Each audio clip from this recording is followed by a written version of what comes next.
مقصود انور Pervez, farmer president سرحد chamber of commerce industries. اس وقت جو صورتحال فارن ایکسچینج کی چل رہی ہے اور خاص طور پہ ڈالر کو جو پر لگے ہوئے ہیں، اس سے پاکستان کی اکانومی پہ بہت برے اثرات پڑیں گے۔ اللہ نہ کرے کہ اس مزید بڑھنے سے کہیں اور ایسی پوزیشن آ جائے جہاں سے نو ریٹرن پوائنٹ شروع ہو جائے۔ اس وقت ہماری جو ریٹنگ ہے فچ نے، جو ریٹنگ ایجنسی ہے فچ، اس نے بھی پاکستان کو پازیٹیو سے نیگیٹو کا جو ہے آؤٹ لک دے دیا ہے۔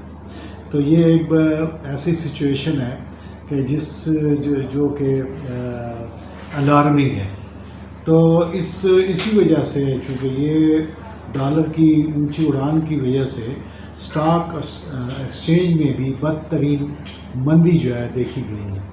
تو اس میں سب سے بڑا نقصان یہ ہوتا ہے، سب سے بڑا یہ نقصان ہوگا کہ جو ہماری امپورٹ ہے، جس کے لیے ہمیں ڈالرز کی ضرورت پڑتی ہے، تو وہ بہت مہنگی ہو جائے گی۔ اور اسپیشلی جو انڈسٹریل مٹیریل ہے، را مٹیریل جو امپورٹ ہوتا ہے، جیسے ہماری جو انڈسٹری ہے اس میں بھی را مٹیریل امپورٹڈ ہے، تو وہ اتنی زیادہ قیمت پہ ہمیں پڑے گا کہ اس کے بعد مہنگی بجلی، مہنگی گیس استعمال کر کے، اور چونکہ لیبر کا بھی ایکسپینسز آ جائیں گے، تو جو ہماری جو پروڈکشن ہے وہ اتنی مہنگی پڑے گی کہ ہم تو ایکسپورٹ کیا لوکل مارکیٹ میں بھی کمپیٹ نہیں کر سکیں گے۔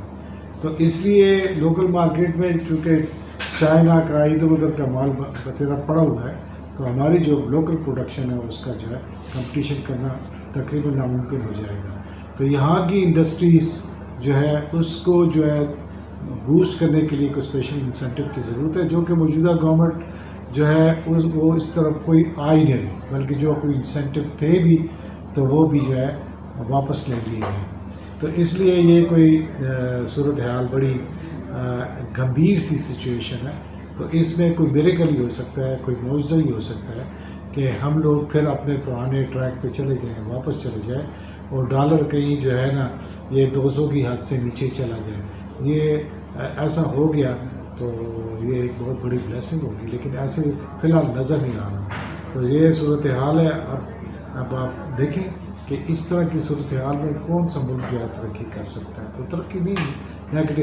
میں تو بڑا مایوس نظر آتا ہوں اس صورتحال سے، اور خاص طور پہ انڈسٹریز کے حوالے سے۔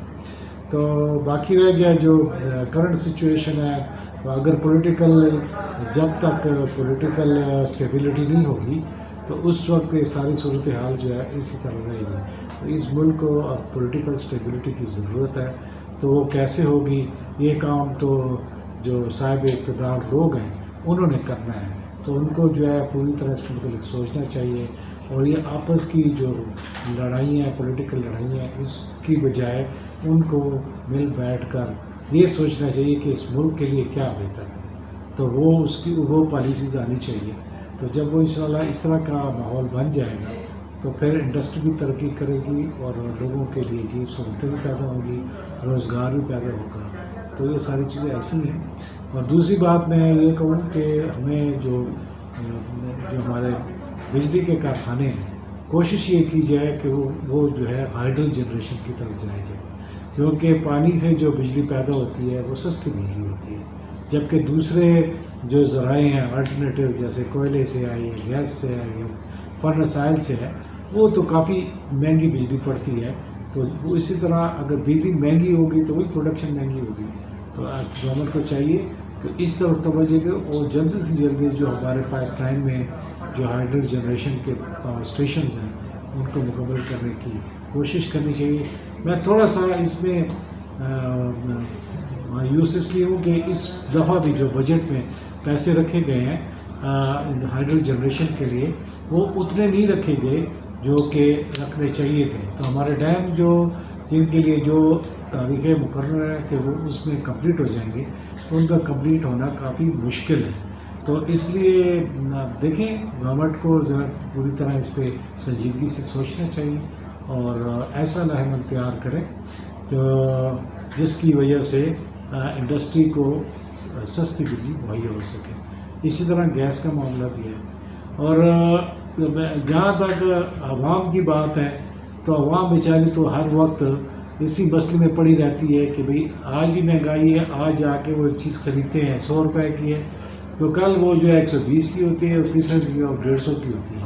تو خاص طور پہ عوام جو کہ فکس سیلریز والے ہیں یا مزدور کار ہیں تو ان کے پاس تو ان کے لیے تو جینا مشکل ہو گیا ہے، کیونکہ یہ ڈالر جو ہے جب بھی آپ کوئی چیز مہنگی خریدتے ہیں تو دکاندار یا عام جو لوگ ہیں وہ دکاندار یہ کہتا ہے کہ جی کیونکہ ڈالر مہنگا ہو گیا تو اس لیے ساری چیز پروڈکشن مہنگی ہو گئی اور آپ کو جو ہے ہم سستی چیز نہیں دے سکتے، تو اس لیے لوگوں کا گزارا مشکل ہو گیا۔ پہلے زمانے میں لوگ پیاز اور روٹی کھاتے تھے اور اب دوبارہ پیاز اور روٹی پہ آ رہے ہیں۔ تو ایسی صورتحال میں یہ کوئی اچھی خبر نہیں، بہت بری خبریں ہیں۔ تو اس لیے جو ہے عوام کا اگر خدا نہ خواستہ کوئی ایسی صورتحال بڑھی تو انقلاب کی طرف جو راستے کا ڈیفینیٹلی قدرتی طور پر اور نیچرلی یہ انقلاب کی طرف جانے کا ایک راستہ ہے جو کہ بڑا ہی خوفناک ہے۔ تو مجھے امید ہے کہ موجودہ گورنمنٹ جو ہے اس کے اوپر پوری طرح سیریسلی سوچے گی اور اس کو جو ہے نا تندہی کے ساتھ اس کو مسائل کو حل کرنے کی کوشش کرے گی اور ایسے لوگوں کو جو ہے وہ لے کے آئے گی جن میں کیپیبلٹیز ہو ایبلٹیز ہوں کہ ان مسائل کو حل کر سکیں۔